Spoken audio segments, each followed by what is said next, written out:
जयशंकर की तारीफ की गई है, चीन की तरफ से तारीफ की गई है एस जयशंकर की। एस जयशंकर ने वैश्विक समस्याओं को गिनवाया। अमेरिका के प्रभुत्व को लेकर जयशंकर ने कड़ा संदेश दिया। एस जयशंकर के संदेश से चीन खुश हो गया है। रिसेंटली चाइना की तरफ से इंडिया के फॉरेन मिनिस्टर को प्रेज किया गया है। There is no one in Pakistan who can do a storytelling like Jaishankar. Jaishankar की तरह कोई स्टोरी टेलिंग नहीं कर सकता। ठीक है जी। इसीलिए अब उन्होंने पुश करना शुरू कर दिया नए यूथ को, नए लोगों को। ठीक है जी। और वो कह रहे हैं कि फॉरेन पॉलिसी को दुनिया को एक नए लेंस से देखना शुरू करें। This is what they are telling the world. China को भारत जो है वो समझिए कि थोड़ा सा पीछे धकेलने में कामयाब हो गया। और जाहिर है कि चाइना के अगर हालात पाकिस्तान से खराब होते हैं अल्टीमेटली फर्ज कीजिए आगे जाके, तो ये भी भारत के फायदे। इसका मतलब है कि काफी एडवांटेज जो है इस वक्त भारत को होगा इस तमाम सिनेरियो में। देखें उस नुक्ता नजर से आप देखें ना, तो वो जो कहते हैं ना कि एक उभरता हुआ सूरज है और दूसरा डूबता हुआ सूरज है। चीन जो है ना वो अपनी एक तरीके से उम्र पूरी कर चुका है। जयशंकर का एक और स्टेटमेंट आता है कि दुनिया में कोई भी छोटी बड़ी चीज ऐसी नहीं होती जिसमें भारत की सलाह लिए बिना कोई चीज डिस्कस कर रही हो। तो यानी कि भारत का भी जो सितारा है वो पहले से बहुत तेजी से उभर रहा है यहाँ पे। डॉक्टर जयशंकर, जिनको कहा जाता है कि मैसेंजर हैं, मोदी साहब के टॉप मैसेंजर हैं, टॉप। ठीक है। और उन्होंने बड़ा तगड़ा मैसेजिंग की हुई है नरेंद्र मोदी के लिए। और आपको पता है मैं डॉक्टर जयशंकर को फॉलो करने की कोशिश करता हूं जस्ट टू अंडरस्टैंड कि in which direction he is moving India. वो किस डायरेक्शन में वो इंडिया को मूव कर रहे हैं। तो यहाँ पे चाइना अपना असर रसूख दिखाना चाहता है और दूसरा वहाँ से अमेरिका चाहता है। अब अमेरिका इंडिया को इस्तेमाल करना चाहता है चाइना के खिलाफ। अब इंडिया कभी भी नहीं चाहेगा कि एक उनका सरहद पे, यानी कि जिसकी उनकी सरहदें जिससे मिलती हैं, वो सुपर पावर बने। जय हिंद दोस्तों, कल चाइना के विदेश मंत्रालय की तरफ से वीकली ब्रीफ हुई और उसमें चाइना के स्पोक पर्सन से सवाल पूछा गया कि भारत और यूएसए के बीच बहुत स्ट्रॉन्ग टाइज है, इसके बावजूद भी भारत यूएसए के खिलाफ जाके ईरान के साथ डील कर रहा है, रूस के साथ डील कर रहा है। ठीक है। और समय समय पे जब यूएसए इंटरफेयर करता है भारत के आंतरिक मामले में तो भारत उनको सनब भी कर देता है, खास करके जयशंकर साहब। तो दोस्तों इस पे चाइना के स्पोक पर्सन ने जम के हमारे विदेश मंत्री जयशंकर साहब की तारीफ की और ये आर्टिकल जो है ग्लोबल टाइम्स, जो कि चाइना का मुखपत्र भी है, उसमें भी छपा हुआ है। और चाइना के स्पोक पर्सन कहते हैं कि वैश्विक राजनीति में जयशंकर साहब यानी विदेश मंत्री जयशंकर जी जिस तरीके से अपने राष्ट्र हित के लिए फैसले लेते हैं वो सराहनीय है। ठीक है। और भारत के राष्ट्र हित के लिए जो सही है जयशंकर साहब उसी के अकॉर्डिंग बयान देते हैं और ऐसा हर देश को कहना चाहिए या करना चाहिए। ठीक है। ये कहना है चाइनीज स्पोक पर्सन का। दोस्तों उन्होंने ये भी कहा कि कनाडा को लेके और जो भारत पे बेबुनियाद आरोप लगाए जा रहे हैं उसको लेके भारत ने जिस तरीके से वेस्टर्न दुनिया को टैकल किया है वो भी सराहनीय है। तो चाइनीज स्पोक पर्सन का रेयर प्रेस विदेश मंत्री जयशंकर के लिए काफी ज्यादा वायरल हो रहा है। Doctor Jaishankar Indian narrative and Indian story telling कर रहे हैं और देयर इज नो वन, मैंने जिसमें पहले आपको कहा है कि there is no one India who can create a narrative for India and a story telling for India and there is no one in Pakistan who can do a story telling like Jaishankar. Jaishankar की तरह कोई story telling नहीं कर सकता। ठीक है जी। इसीलिए अब उन्होंने पुश करना शुरू कर दिया नए यूथ को, नए लोगों को।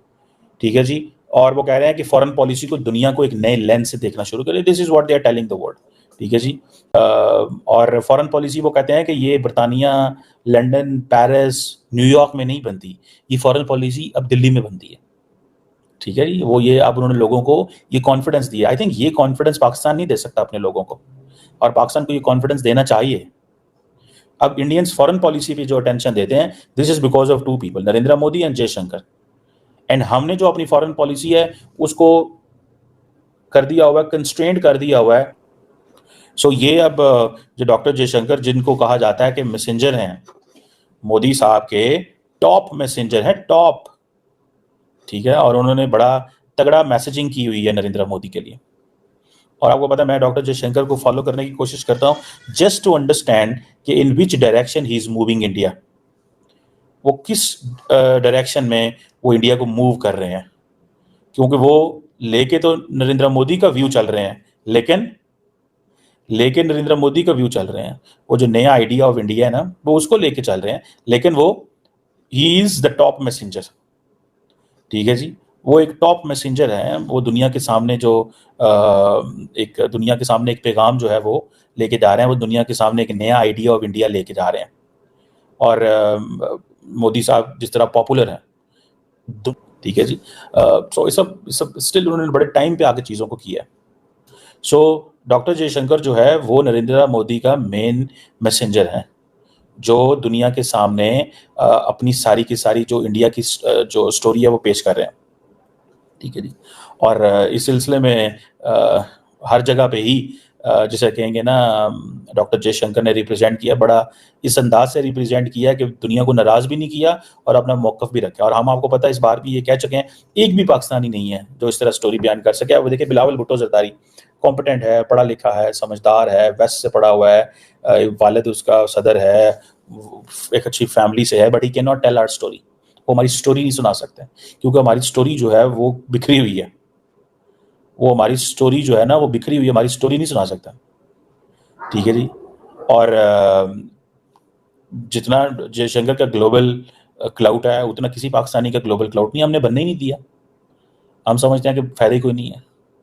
हम अपने लोगों को उस तरह प्रमोट नहीं ना करते, अपने लोगों को उस तरह उकसाते नहीं है, उनको लीडर नहीं बनाते, ठीक है जी। अब वो जो ये सिविलाइजेशनल स्टेट की बात कर रहे हैं, वो कह रहे हैं कि हमें एक पूरी की हम इतनी बड़ी नॉर्मल, वो सिविलाइजेशनल स्टेट इसलिए भी कहते हैं कि India is a billion plus population, and a billion plus population जो है वो consider itself of civilization. Recently China की तरफ से इंडिया के फॉरेन मिनिस्टर को प्रेज किया गया है और ये स्टेटमेंट सामने आई है कि इंडिया और चाइना मिलकर 21वीं सेंचुरी में सुपर पावर भी बन सकते हैं। कि चाइना ने इंडिया के फॉरेन मिनिस्टर को प्रेज किया है इस बात पर कि उन्होंने ये कहा है कि चाइना और इंडिया मिलकर 21वीं सेंचुरी में 21वीं सेंचुरी में सुपर पावर बन सकते हैं। क्या समझते हैं, ऐसा पॉसिबल है? देखें, ये मैं इसको एक सियासी बयान समझता हूँ। उसकी वजह ये है कि अगर कोई एक मुल्क सुपर पावर बनता है तो एक जो ताकत का तवाज़ुन होता है वो बिगड़ जाएगा। क्योंकि अगर बिलफर्ज इंडिया ये चाहता है कि हम मिलकर सुपर पावर बने तो उसकी चाबी किसके पास होगी, ये एक सवाल है। ऐसा होता भी रहा है, बहुत सी जो से स्टेट्स हैं वो मिलकर होल्ड करती रही हैं। बहुत से अगर हम देखें पास्ट में देखें तो चाबी वाला ये चक्कर नहीं है, इसके अंदर ये दोनों के इंटरेस्ट होंगे, आपको नहीं लगता? लेकिन अगर हम यहाँ पे फॉरेन पॉलिटिक्स की बात करें तो ये जो खित्ता है इसमें दो तरह की ताकतें आती हैं। एक तो यहाँ पे चाइना अपना असर रसूख दिखाना चाहता है और दूसरा वहाँ से अमेरिका चाहता है। अब अमेरिका इंडिया को इस्तेमाल करना चाहता है चाइना के ख़िलाफ़, और चाइना पाकिस्तान के कंधे पे बैठकर इंडिया को और अमेरिका को कंट्रोल करना चाहता है। चाइना पाकिस्तान के कंधे पर बैठकर, आपको लगता है कि हमारा इस टाइम, मतलब मैं देखें रियलिटी पे बात करता हूँ, आपको लगता है कि पाकिस्तान का कंधा इस टाइम पे इतना मजबूत है कि कोई कंट्री उस पर बैठकर और इंडिया और अमेरिका का मुकाबला कर सकती? अगर आपको ऐसा नहीं लगता तो आप, मैंने क्वेश्चन किया, मैं ये नहीं कह रहा कि ऐसा है या नहीं, आपको लगता है? मेरी ये राय है कि अगर पाकिस्तान की जोग्राफियाई अहमियत नहीं है तो अमेरिका के नज़दीक पाकिस्तान इतना मजबूत या पाकिस्तान इतना अहमियत का हामिल क्यों है, ये एक सवाल है जो कि मैं आपको। वो तो फिर अफ़गानिस्तान भी, ये सवाल है, इसका आंसर ये है कि वो तो फिर अफ़गानिस्तान में भी इतने साल अमेरिका आया और उन्होंने कोशिश की कि उस पर कंट्रोल प्रॉपर किया जाए, तो क्या फिर अफ़गानिस्तान में भी इतनी वैल्यू है और पाकिस्तान और अफ़गानिस्तान एक जैसे ही हो गए? पाकिस्तान की वैल्यू इस वजह से है कि पाकिस्तान की जो सरहदें हैं वो इंडिया से भी मिलती हैं और सबसे बड़े दुश्मन वन बेल्ट रोड यानी कि चाइना से मिलती हैं।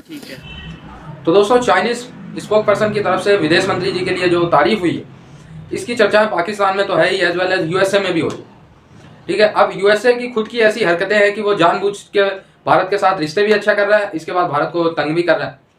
कम से कम एक साल के अंदर 3-4 बार भारत के आंतरिक मामलों में बोल चुका है यूएसए। सीएए पे बोल चुका है, ठीक है, जो कि वो हमारे देश का बिल था।